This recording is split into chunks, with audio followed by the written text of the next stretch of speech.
So I'm here today with the Sony Blu-ray player, the BDPS560. This is our Wi-Fi enabled model. I'm going to actually do a complete unboxing for you today, first time setup, and actually even show you how to set up to your Wi-Fi network and even set it up as a DLNA server. So let's crack it open and show you everything that comes inside the box. So now that we have everything out of the box, let's take a look at everything that comes inside when you buy a brand new BDPS560. So you're going to get your instruction manuals. Everything is in here that's going to explain all the details about the unit, as well as your warranty information, quick how-to and how to set the unit up. So everything you'll need to help get set up is in there. You also get your composite video cable. Definitely want to make sure that you've purchased an HDMI cable with this unit, because that's the best way to get the most awesome experience possible with this Blu-ray player is using an HDMI. Your power cord, of course, and then very user-friendly, simple, well laid out Blu-ray remote.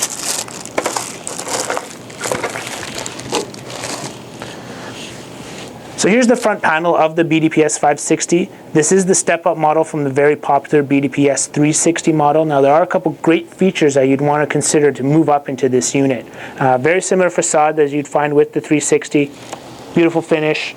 Metallic panel that's in the front, and you have your power button here in the corner, your eject button here, and your two transport buttons. What's beautiful about this unit is when you open up the tray actually flips down, and that's where your actual disc is put into the unit. One of the things I really wanted to point out was this addition of the front USB jack on the front of this unit. It's located here in the bottom right hand corner.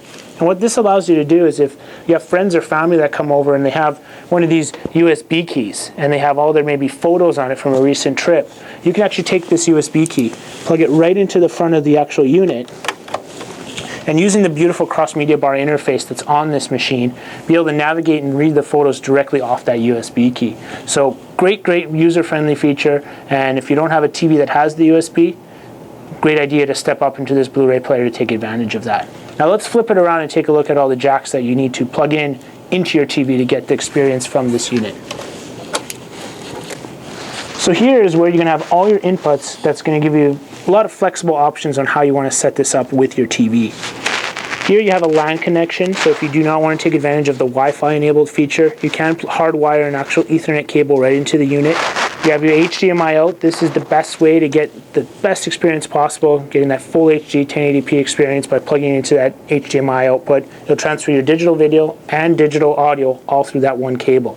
And the nice thing about the new 2009 Blu-ray players from Sony is that they decode not only DTS HD master audio, but Dolby True HD as well. So using that HDMI cable, you can get the best experience possible. Now, if you do have an older TV, you definitely want to try to make sure you at least use the component video connection. That's this red, blue, and green cable here.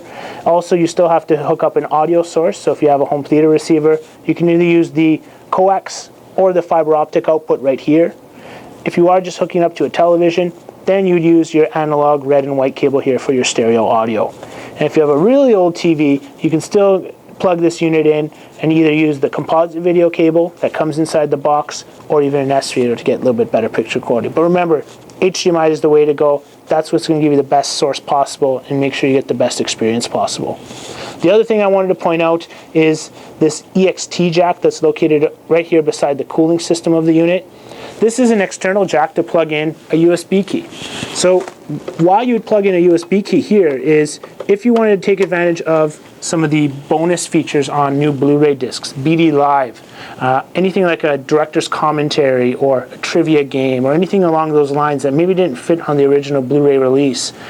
By plugging in that USB key and connecting online, now you can actually go and do all these cool things that didn't make it on the disc. And the reason why you have to have that USB key is it downloads the information onto that memory. So you have to have some type of memory built in, and you can buy a USB key for $5, $10, $15 for 1 gig or 2 gigs. So if you want to take advantage of BD Live, don't forget, grab yourself a small USB key, plug it in, and you just keep it in there. So that's the BDPS560. Now we're going to actually go and plug it into one of our Bravias and show you a walkthrough of the initial setup for the first time, how to connect to a Wi-Fi server, and even make this unit a DLNA server so you can stream your photos right from your PC right to the Blu-ray player directly. So check out the next video about the setup. Thank you.